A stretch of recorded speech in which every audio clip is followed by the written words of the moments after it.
Is that working? Okay, that's what you see. Okay, cool. Hold on. Yeah, we see yours. Yeah, now we just see your desktop. It's opening. I didn't have it opened.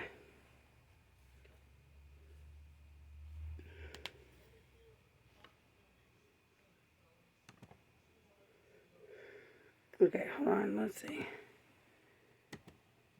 No, I don't want to try it now. Go away. Okay, can you see it? I can see your title slide, Too Big, Too Thick Crew. Yes, ma'am. Okay, so mine's going to be Too Big, Too Fit Crew, and it's going to be based as a continued child community care initiative. I'm working with the community center, and I was going to open a place for kids because there's a gap for after school care. There's one report that calls them to 3 to 6 kids. From 3 p.m. to 6 p.m. there's a gap, and the kids are having issues. So the first thing to do is this is going to be for launching my project because I don't have it started. I do have the nonprofit set up, but it's not mine. It's through the community center. So it's going to be their project with me being the driving director. So first off, we have to identify the need, and the biggest need is that there's kids that need care after school, and there's a huge gap. Most places in our area, even up towards St. Louis, is between 10 and 12 years old, and then it cuts off, and then you just have to do other possible things. So then you have to research the possible solutions of the style needed for the structure to provide for the solution, which means different ways to provide the care if there is no brick and mortar place to put them. So you first need to investigate and implement the process to obtain the steps for the solution by looking for a place to do it, find out their certificates and classes and the things that are needed, and the documents with the IRS and the city and different places.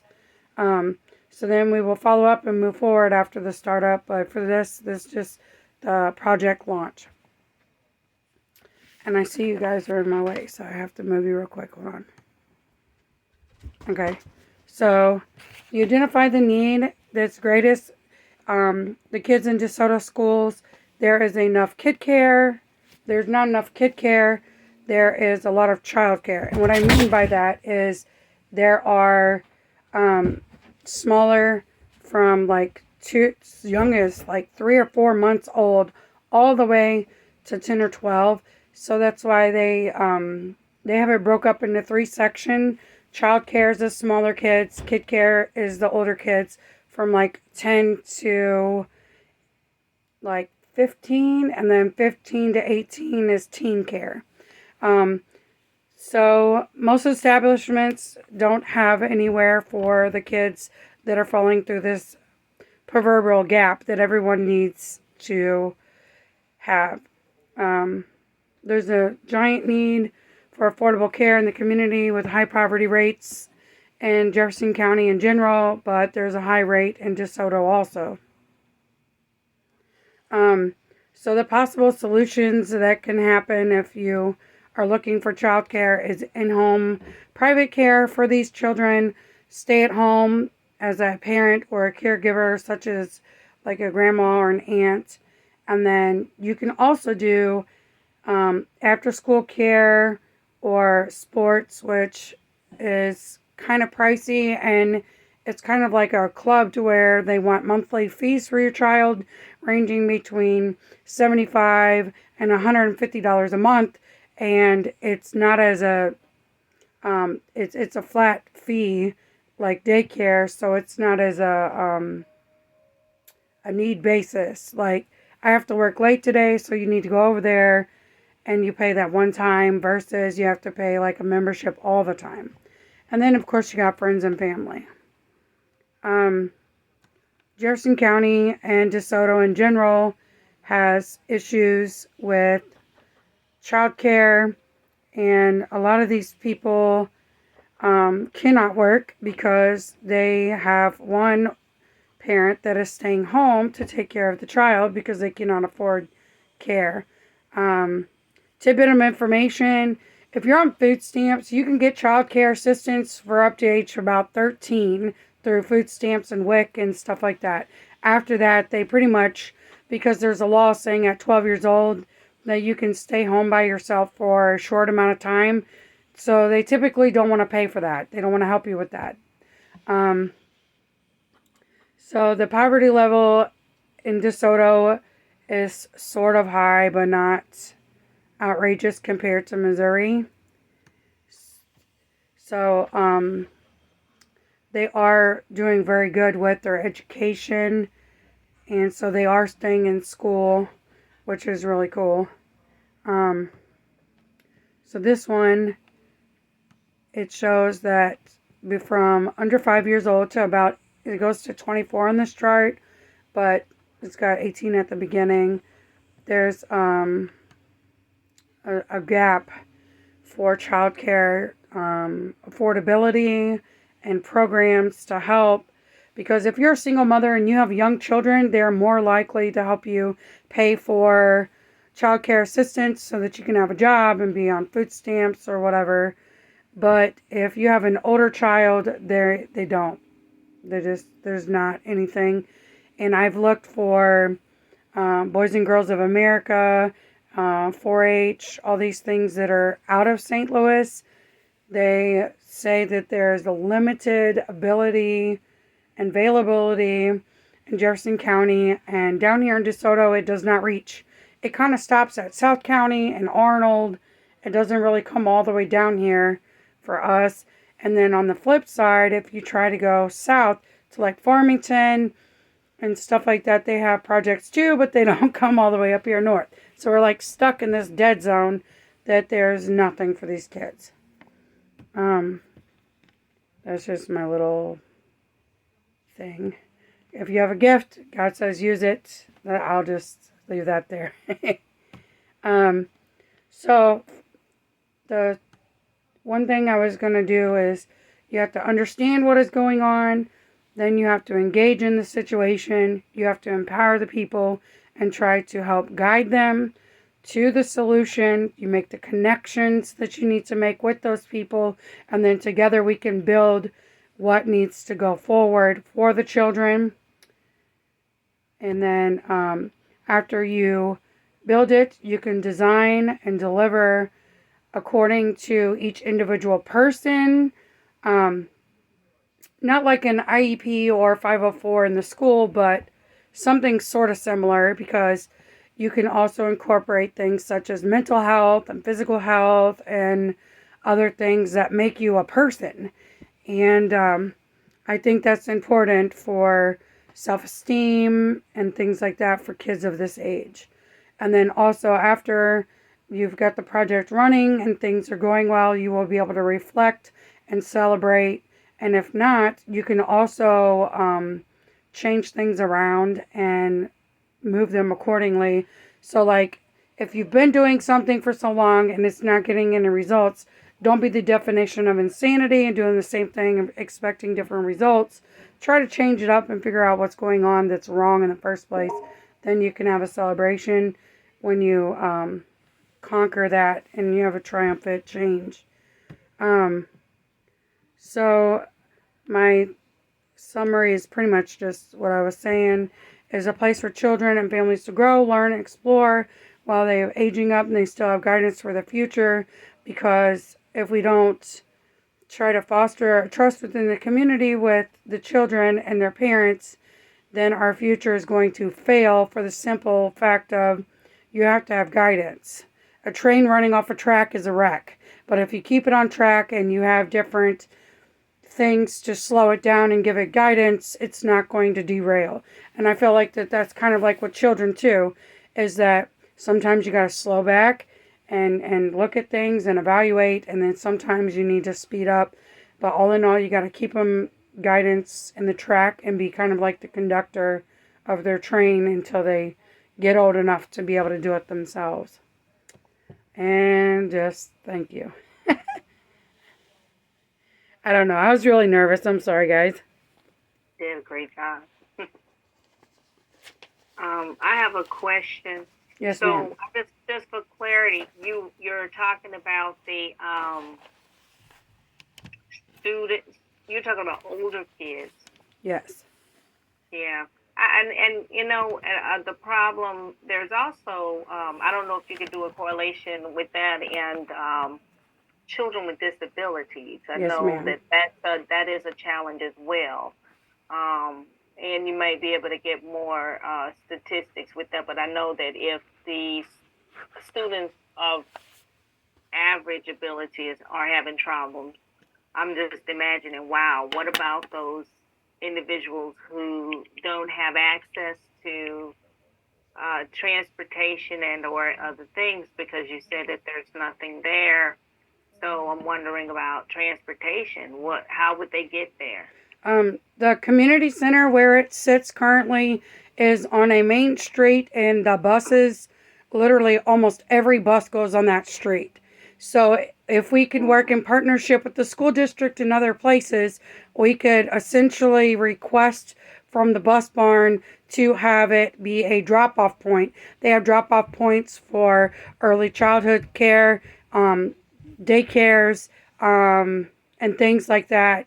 There's different sports arenas that the kids get dropped off for, like a whole busload of kids get off for basketball practice, and things like that. So essentially, I could talk and work with the school and the bus barn to be able to incorporate us as a bus stop for, you just have to identify that they're going to go to that crew, the club, and then they would just get off the bus there.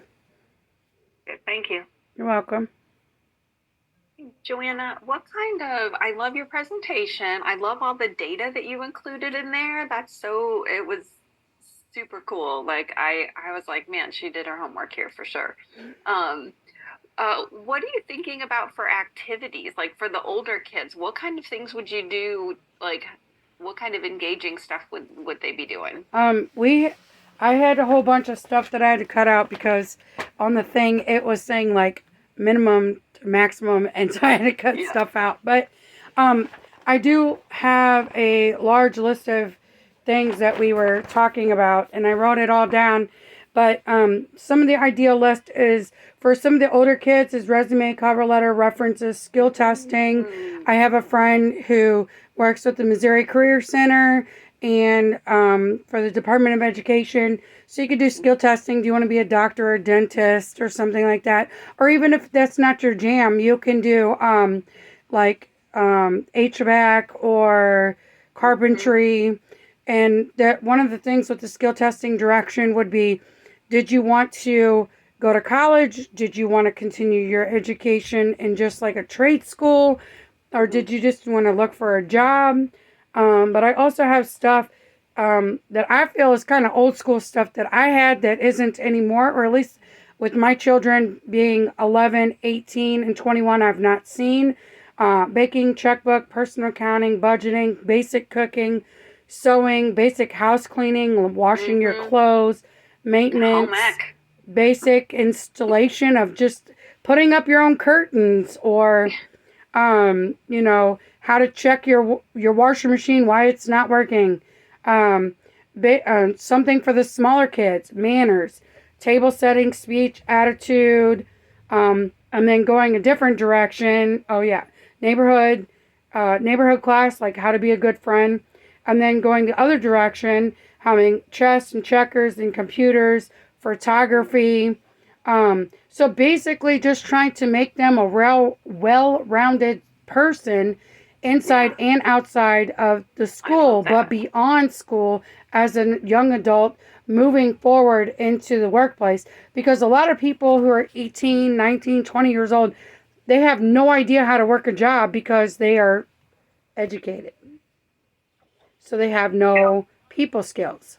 Joanne, I got excited when you said that because I know for a fact that if you were to approach schools and you talk more about the transition piece, because in Missouri, and DESE statistics, we fail in transition for that school age.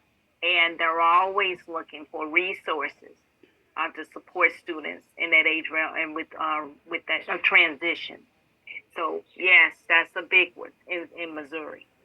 My son, who's 21, has autism and Prader-Willi syndrome, and he had a horrific time trying to transition out of the babysitted school system one-on-one to flying by himself in a basic job of just Walmart. And he failed at it, and there was no transition. I've had to teach him how to do basic things about just like doing his own laundry or cleaning a toilet. And people think that that's silly, but children with disabilities or even just regular children, you're being taught to pass a test, a standardized test. We're going to pass this test. Okay, move on. Map testing, end of the year testing. But we need to teach them skills for life to move forward so that, it's not, multiplication is good, fractions is good, but you also need to know how to take a $300 check and make it last 2 weeks for food and whatever you need to. So I'm not dogging anybody, I promise. Okay. Joanna, what part of, what NLA skill or tool did you learn that helped you really kind of extend the way you thought about planning your project? The one skills that I didn't know, I go back to what he was talking about, the ideas. I've had the ideas, but I didn't know stakeholders. So my big thing was the community tools about learning about my neighborhood leaders and like talking to people in my community that can help me to launch and do my project. Like, I didn't know that you can go to neighborhood city hall meetings and talk your ideas and tell them, or that you can go to school board meetings, or that you can have a meeting with your mayor, or any of those things. I thought, me, Joe, I have this idea, I don't have enough money, so I'll never be able to do anything. However, with this class, and we learned about like stakeholders, identifying them, and like what they can do to help you, how you can utilize it. There's definitely no I in team, so you need a lot of people to do it. Just like our group, each of us have different skills, and together we could do something awesome, but individually we might fall short because you need other people and their skills to fall on sometimes to move forward, because you can't do it alone. Right.